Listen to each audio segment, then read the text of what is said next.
Buenos días, estimados estudiantes. El día de hoy vamos a hablar entonces acerca de los siguientes temas. Uno de ellos es acerca de la matriz escalonada y el segundo con el que vamos a hablar es acerca de cómo utilizar al menos lo que son las matrices para resolver un sistema de ecuaciones. Les habla lo que es el profesor Hermanadiaga y vamos a comenzar entonces con lo que es la clase. Bueno, vamos a comenzar entonces definiendo lo que es una matriz escalonada. Decimos entonces que una matriz escalonada, o la que también nosotros llamamos matriz en forma escalonada o escalonada por filas, es aquella en la que el primer elemento distinto de cero, llamado pivote, así como nosotros le llamamos al primer elemento de una matriz, está a la derecha del pivote de la fila anterior. Es decir, o sea, ¿a qué nos referimos con esto? Bueno, nos referimos a que debajo de cada pivote todos los números de la matriz son iguales a cero. O sea que vamos a tener prácticamente una matriz en que solamente el primer número, podríamos considerarlo así, el primer número de cada columna, lo podríamos considerar como un número pivote. ¿De qué forma se pueden dar lo que son estas matrices escalonadas? Bueno, aquí tenemos lo que son distintos ejemplos. Nosotros tenemos entonces marcado lo que es el pivote en negrita, por ejemplo, para demostrar que cada pivote se puede dar, como les digo, a partir de cada columna o a partir de cada fila. No necesariamente, digamos, tiene que ser pues el primer número de cada columna o tiene que ser el primer número de cada fila. Puede perfectamente ser cada uno de ellos. Aquí tenemos, por ejemplo, una matriz A, de la cual tenemos, por ejemplo, elementos como 4, 0, 1 y 2, y vemos, por ejemplo, que el número pivote es 4. Tenemos la siguiente matriz, permítame solamente lo voy a marcar, tenemos la siguiente matriz entonces, en la cual tenemos que el número pivote tenemos que es 1. Tenemos ahora la siguiente matriz también para que vean que de distintas formas se puede dar lo que es el número de pivote. Tenemos una matriz ahora de 3 por 3 en la cual si nos fijamos nosotros pues igual, ¿no? El número pivote pues en este caso no solamente es 1 sino que se puede dar que pueden ser todos los demás. Como bien decíamos anteriormente, pues el número pivote tiene que ser primero un elemento conformado por unos y los demás tienen que ser cero. Pero no siempre quiere decir que se va a dar esto, ¿verdad?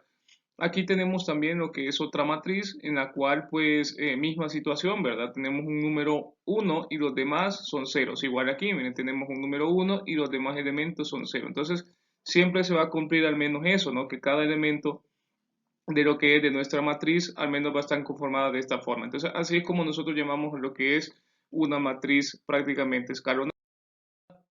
Ahora bien, vamos a avanzar entonces ahora con lo que es el segundo tema. Para el segundo tema entonces nosotros vamos a hablar igual con lo que es la resolución del sistema de ecuaciones lineales usando lo que es una matriz. Este tema relativamente implica que tenemos que conocer nosotros distintos elementos, como cuáles. Tenemos aquí lo que son distintas formas tal vez de poder resolver, digamos, ecuaciones de primer grado o ecuaciones lineales. Por ejemplo, tenemos métodos algebraicos, tenemos métodos gráficos, pero en este caso nosotros lo vamos a resolver a partir de matrices. Si hablamos de métodos algebraicos, por ejemplo, nosotros tenemos lo que son métodos de sustitución, tenemos métodos de igualación o tenemos métodos de reducción. Si hablamos de métodos gráficos, nos hablamos directamente a partir de elementos utilizando lo que es un plano cartesiano, por ejemplo, un plano XY, en el cual nosotros pues vamos a tener lo que son tres incógnitas, que son X, Y y Z, dependiendo, ¿verdad?, del tipo de sistema de ecuaciones que nos den a nosotros prácticamente. Y aparte de eso, pues vamos a tener nosotros lo que son los métodos matriciales, en los cuales está basado pues obviamente el uso de matrices, ¿no? Como la misma palabra lo dice. Vamos a ver entonces cómo nosotros podríamos resolver lo que es entonces un sistema de ecuaciones, perdón, utilizando lo que es una matriz. Si nos fijamos entonces nosotros tenemos el siguiente sistema de ecuaciones donde es x menos 3y igual a 2 y tenemos el siguiente sistema que es x más 5y igual a 10. ¿Qué es lo que vamos a hacer? Bueno, este sistema de ecuaciones, perdón, lo que vamos a hacer es convertirlo entonces a partir de aquí en una matriz. ¿A qué nos referimos? Aquí si se fijan, al menos damos una breve explicación de ello. Nos dice que la matriz de coeficientes puede formarse al alinear los coeficientes de las variables de cada ecuación en una fila. ¿A qué nos referimos? Que nos tenemos que asegurar directamente de que cada uno de ellos esté escrito en una forma estándar. ¿Qué es una forma estándar? Una forma estándar se refiere a esta forma. Miren, esta es una forma estándar a partir de una matriz. Entonces tenemos lo siguiente, nos vamos a generar una matriz a partir del elemento que nosotros prácticamente pues tenemos. Por ejemplo, ahora se nos va a generar lo que es una matriz incógnita. ¿Qué es una matriz incógnita? Es una matriz en la cual nosotros vamos a encontrar prácticamente el valor de cada uno de estos elementos. Tenemos X y tenemos Y. Bueno, Aparte de eso tenemos lo que son la matriz de términos independientes que se nos genera. Recuerden que los términos independientes son los términos que están prácticamente después del igual. Recordemos también que para poder resolver al menos lo que son sistemas de ecuaciones utilizando, digamos, ecuaciones lineales, pues aquí nosotros tenemos que tener claro primero lo que es el método de determinantes. Este es muy elemental, digamos, al momento de utilizar al menos cada uno de ellos. Si bien recordamos, por ejemplo, el método de determinantes, nosotros prácticamente lo resolvemos de forma cruzada, como originalmente se le llama esto, ¿no? O sea, multiplicando, digamos, 1 por 5 menos y multiplicando 1 por 3, o en este caso 1 por negativo 3, ¿no? Entonces, así como nosotros vamos resolviendo. Entonces encontramos lo que es el determinante en este caso de la matriz sin, al menos sin lo que son los términos independientes. Entonces tenemos, por ejemplo, 1 por 5 que es 5, 1 por menos 3 sería positivo 3. ¿Por qué sería positivo 3? Porque si bien sabemos, aquí tenemos un signo menos y menos por menos pues es más. ¿Qué es lo que tenemos que procurar nosotros al menos? Que el determinante no de cero. Porque si bien recordamos al menos el método determinante, entonces lo que nosotros hacemos es evitar al menos que el determinante pues se convierta en cero, porque al dividirlo, digamos, pues se convierte en una forma indeterminada, así se le llama esto, ¿no? Recordemos que las divisiones entre cero pues no están definidas, ¿no? Entonces prácticamente por eso. Entonces tenemos que nos da 8 y 8 sabemos que es distinto de cero. Como es distinto de cero, entonces nosotros podemos avanzar.